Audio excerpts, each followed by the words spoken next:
if I need to blow my nose. Oh, great, we're live. Here we are again with a brand new tale to tell. Frankenstein. So I guess we shall all start where we usually do, with Miss Baratello's question about comparing the novel to Gothic and Romantic themes. So let's start with Gothic, because this book, it's pretty Gothic, One of the things that you could immediately catch on to is the theme of the theme surrounding like life and death, and basically how death shouldn't really be tampered with. And then there's also, because he tampered with it, the undead creature Frankenstein, which is a supernatural creature, which is quite often seen in Gothic literature. Yeah, with that, I was gonna say when I did research on like Gothic novels, because I didn't know what it meant at first, but it says here in my notes that Gothic novels are often focused on like the mysterious and the supernatural. And so like within Frankenstein, she kind of uses like a lot of this what you call it, like Gothic, what's the word I'm looking for? She uses like the Gothicness in like imagery. So it's a lot of gloomy atmospheres. And she also uses like supernatural elements in regards to like what you said, like messing with the life and the dead and how they shouldn't be tampered with. So, and I also wanted to mention how this is actually set, according to my research, in like Europe, specifically Switzerland and Germany. So that could possibly play into the Gothic theme, maybe. I wanted to, I guess, argue against Sarah's point about the monster kind of tampering with death. I thought it tampered more with life. Like, I understand that it was like dead limbs and like he was dead before he was brought to life, but I thought since the whole story is centered around Frankenstein bringing this monster to life, that was more of like how you shouldn't tamper with bringing something like that to life. I also wanted to connect it to Courtney's point with setting. When he brought the monster to life, it kind of was in a dark setting, which kind of counteracted the whole life theme of bringing it to life. Because when you bring something to life, it's a magical thing, I would say. It's very happy. So on page 58 is the quote I'm talking about. It starts at the beginning of the page. It was a dreary night of November that I beheld the accomplishment of my toils. With an anxiety that almost amounted to agony, I collected the instruments of life around me, that I might influence a spark of being into the lifeless thing that lay at my feet. It was already 1 a.m. The rain pattered dismay against the panels, and the candle was nearly burnt out, when by the glimmer of the half-extinguished light, I saw the dull yellow eye of the creature open, its breath hard, and a convulsive motion agitated its limbs. I just thought that kind of wrapped into the Gothic theme of the book. Yeah, you can go. I'm sorry. You mind if I tie into the idea of the gloomy feeling to add on to the Gothic theme here? Because Gothic always tends to have a dark and gloomy setting to it. The idea of him being all by himself while creating this monster kind of adds to the gloomy feeling, since he has nobody really around him besides him and his obsessions, which kind of also ties into the Gothic theme of like intense emotions. Throughout like these chapters, you can already see some of the intense emotions that he tends to experience, which are of obsession and like regret, because throughout the pages, he continuously ties back to Walton in a sense, because throughout the book you could see that it's still like him having a conversation with Walton, and he keeps on tying back with his foreshadowing to his regret. And the intense emotion of obsession is seen while he's creating the monster. And that can also kind of like slightly tie into romantic. like the whole romantics, because one of the things that the romantic era was about was like intense emotion, and one of his intense emotions was kind of like the idea of hope. And he always had this dream and he had these ambitions that he really wanted to achieve, and that was through these studies that he had. I was actually going to say something that I kind of just thought of about both like Gothic and Romanticism. I don't know. I feel like I kind of saw each of these like within the characters or within two characters specifically. So more Gothic with Victor, and then actually more romanticism. I can't say that word. You know what I mean? Mm-hmm. With Henry, his friend, like his childhood friend. Because with Henry, like he loves nature, and while doing my research, I know nature played a heavy factor in romanticism. And then, like you said about Victor, like he like kind of isolates himself, and he has like this thirst for knowledge, and is like very ambitious, which causes himself to become like more isolated from his family and everything. And I don't know, I feel like they kind of both of these two kind of like clash with each other, but at the same time, I feel like Henry kind of fuels Victor's like ego and maybe like fuels his ambition for success in a way. And because they both have like a similar mindset, like they both have a vast like imagination. They have big goals that they want to achieve and everything.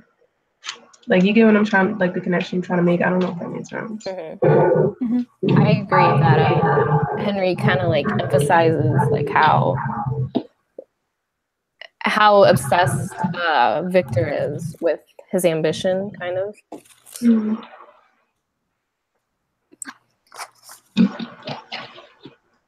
So do you guys want to move on to talking about the characters, or do you have anything else to say about Bartel's question?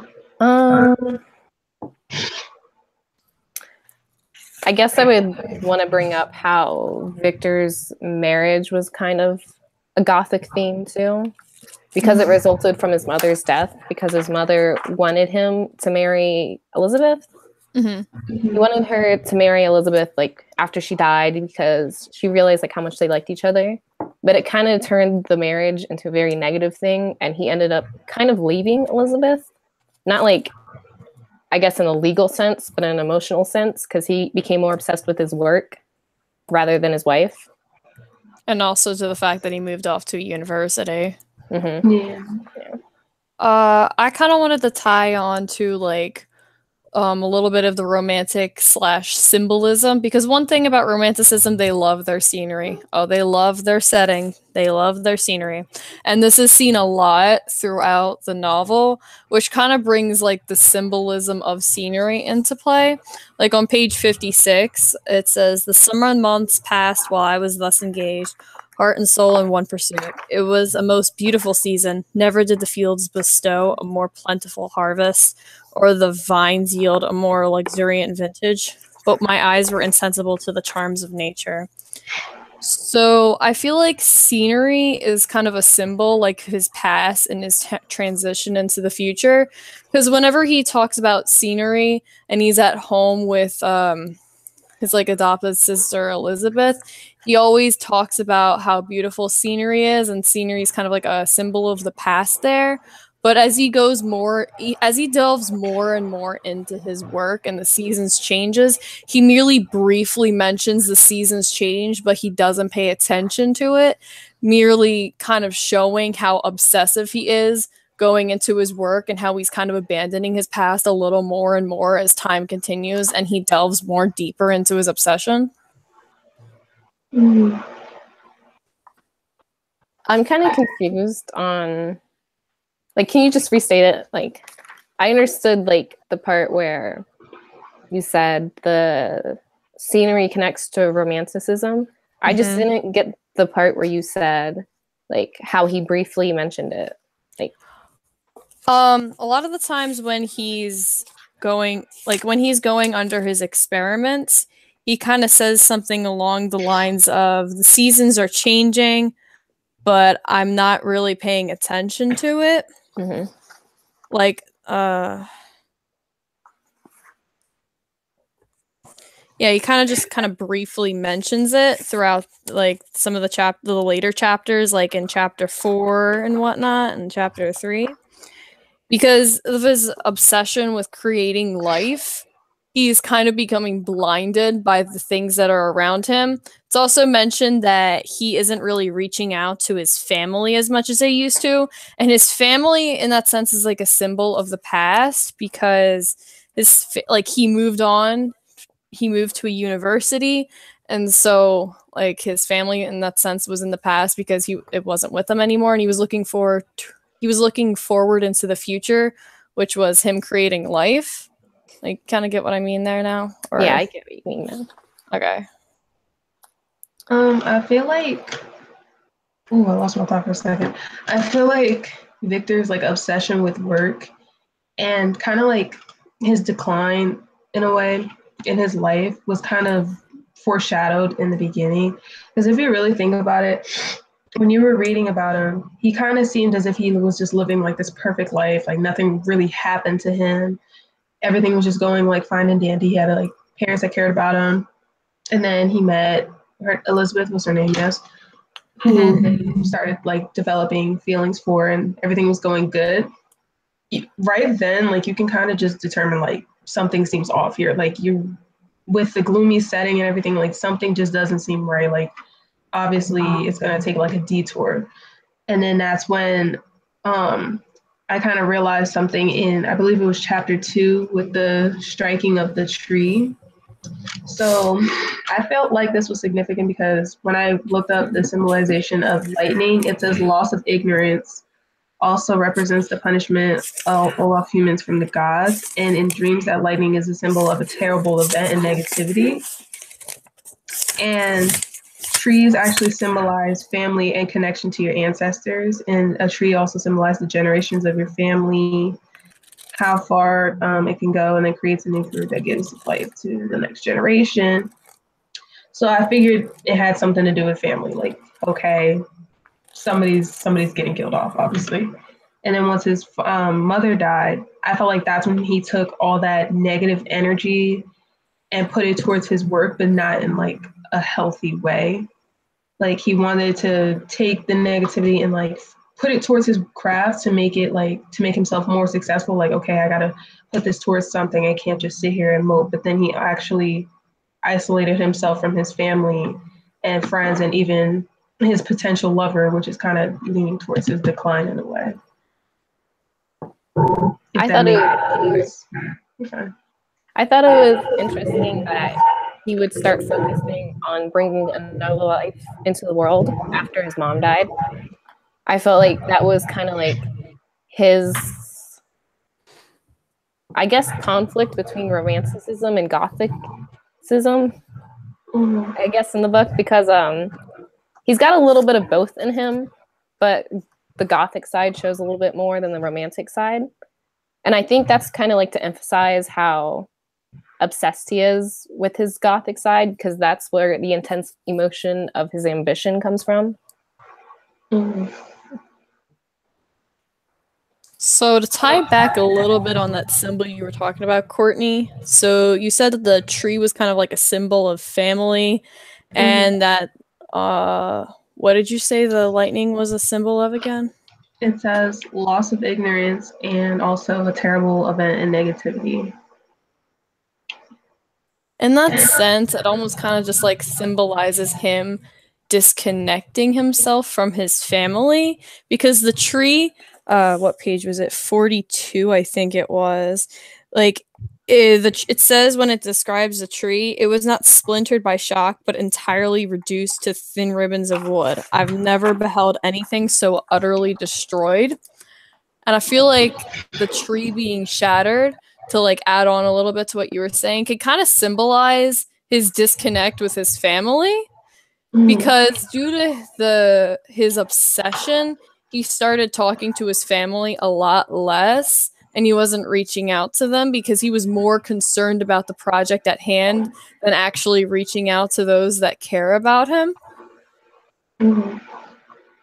Could it also symbolize his separation from nature? Because after that happens and his mother dies, which is foreshadowed by the lightning striking the tree.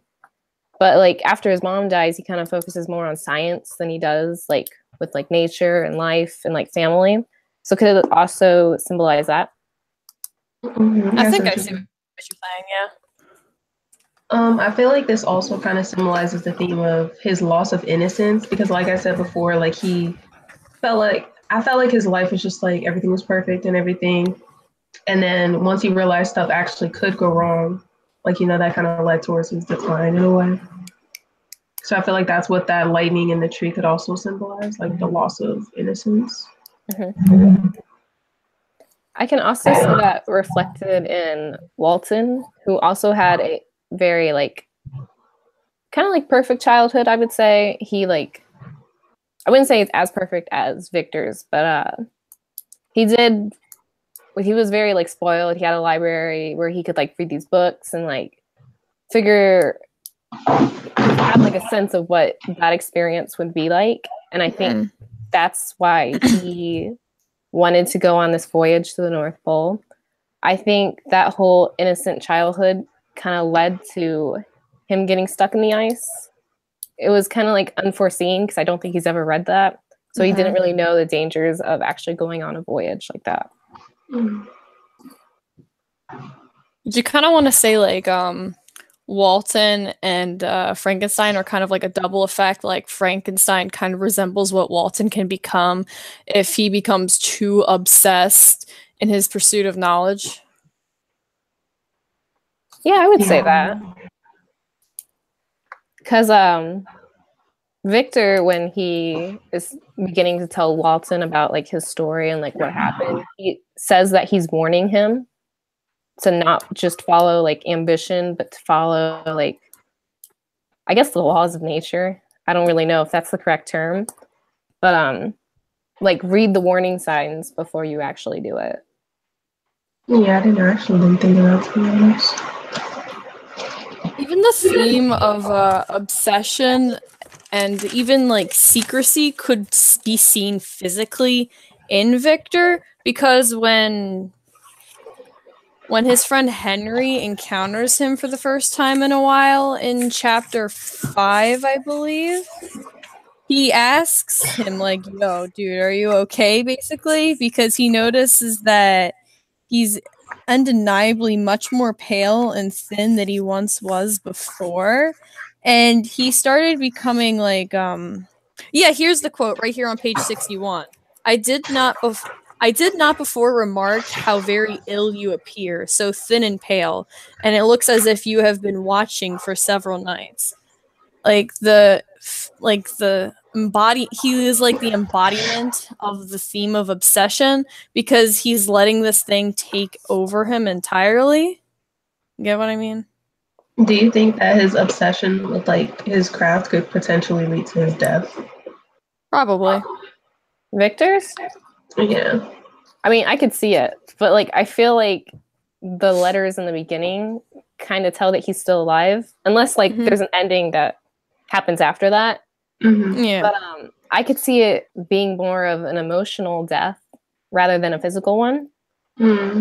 Like he'll lose like all the feelings and emotions he has like before he had loved, and now like he's kind of inching away from that and heading more towards like a scientific, not kind of becoming like more emotionally numb in a sense. Yeah. Yeah, I can see that.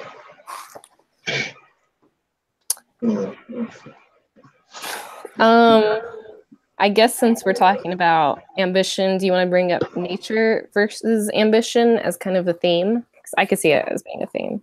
Yeah. Can you elaborate more here? So I'm gonna read it off my notes. So everyone's ambition to fight nature, like Victor's ambition to bring a life after his mother's death, kind of ends badly. When Victor brings this monster to life, it's not like it's a very bad monster, but he has a very negative reaction to it, which leads to the negative events in the book. Walton's ambition to get to the North Pole gets him stuck in the ice, and I'm pretty sure that's a bad thing, even though he doesn't really react to it in an extremely bad way, but being stuck in the ice is a pretty bad thing. So it was kind of like them fighting nature, or kind of, I guess, trying to find a scientific way to explain nature gets them into these bad situations. Like, don't define nature too much or it can land you into a lot of trouble, essentially. Yeah. I feel like once we get more into the book, we'll like see more examples of it. But as of right now, that's the only two that I could find. Yeah, I think that can kind of tie into like the whole romanticism kind of thing, because like mentioned before, romantics really love nature, they love the world, and they didn't really like science that much. They really didn't like science that much because they much more emphasized on their emotions more than anything. So the idea of science trying to interfere with nature wouldn't necessarily be very good in their own eyes, which could tie into what you were saying, Emily, with everybody trying to interfere with nature, leading to bad effects, like Frankenstein creating a monster, and now this monster's out to kill everything, and Walton and his little crew getting stuck in ice. The idea that y'all are trying to like bring forward is still like a little foggy, like in my mind. Like I'm trying to understand it. Could you like maybe reiterate it a little bit?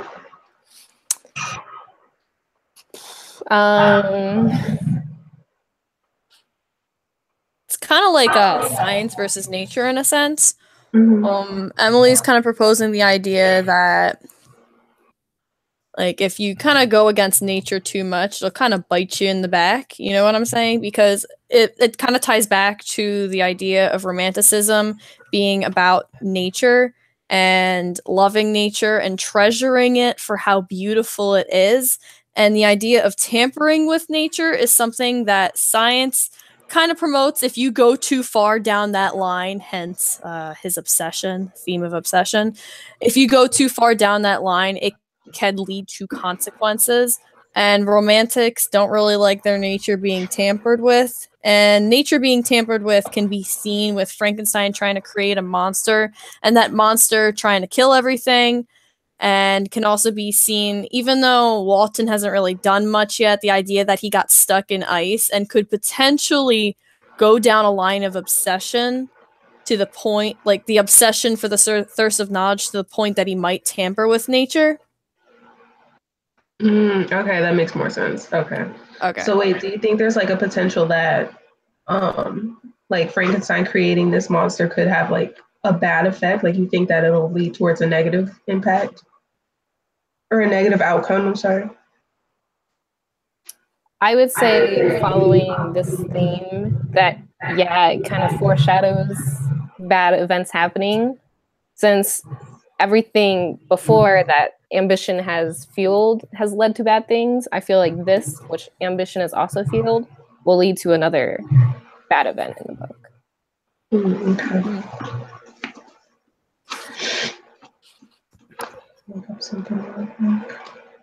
Do we want to change the topic a little bit, go into another symbol or another characterization, or? Yeah, we can switch it up. Let me go back to my notes really quick.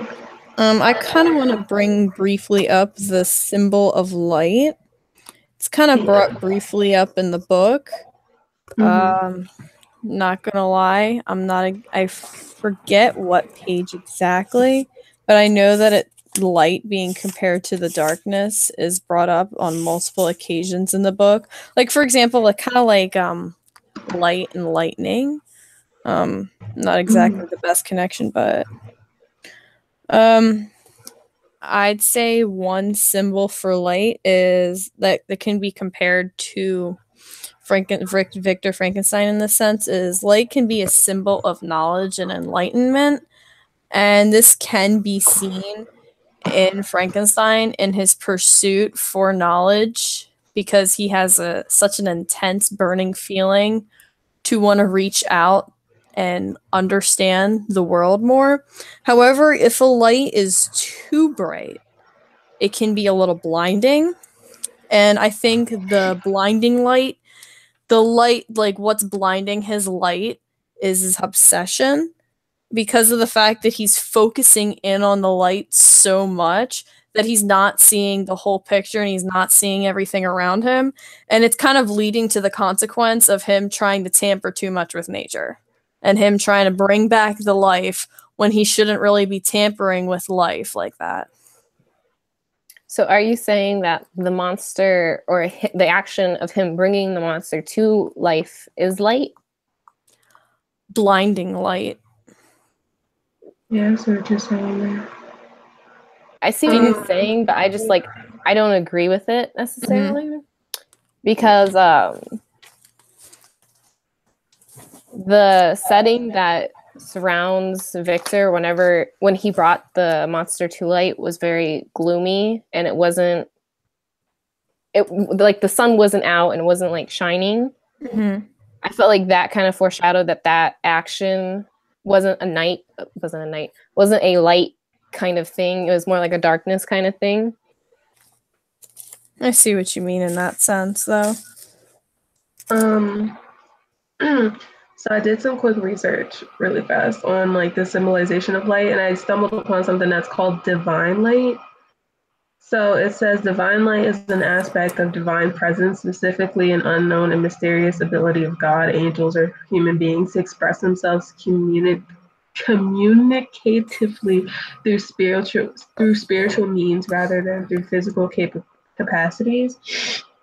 And I don't know, maybe like this could have the lightning could also be like a religious type deal, maybe as God's way of saying like, hey, chill out with the messing of nature and everything. And also with bringing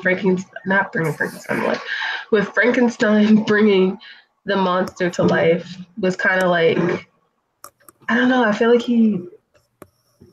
what am I trying to say? I know I'm trying to make sense. It's almost as if like, I don't know if y'all believe in like a higher being or anything, but maybe God's way of like bringing his mother back in a sense. Like, I don't know. Something just seems odd at the fact that all of a sudden after his mother's death, he brings somebody back to life. Like maybe that spirit could be like his mom. That made no sense. We're just gonna ignore that I said that. Like I just thought it made sense and it didn't.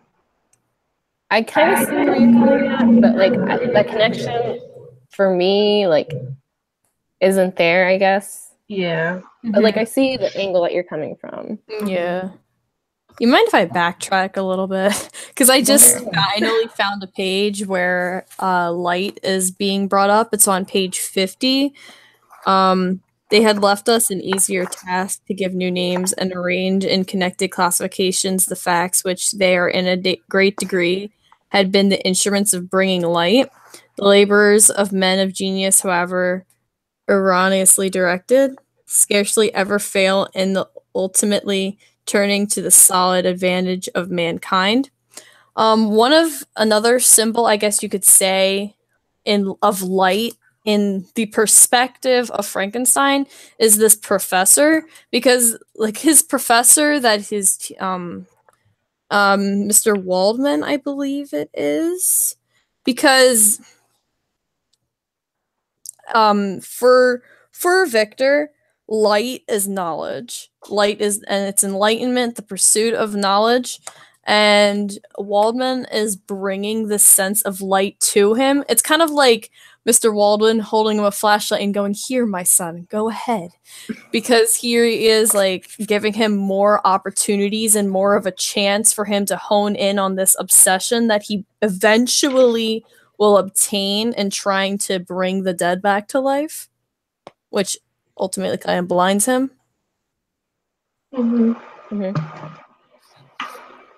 I know we're going back and forth, but like I wanted to make another point to Courtney's point. Like I was looking up the burning bush in the Bible, because just the mentioning of the lightning striking the tree, it kind of just made something click in my head that the bush burned in the Bible too.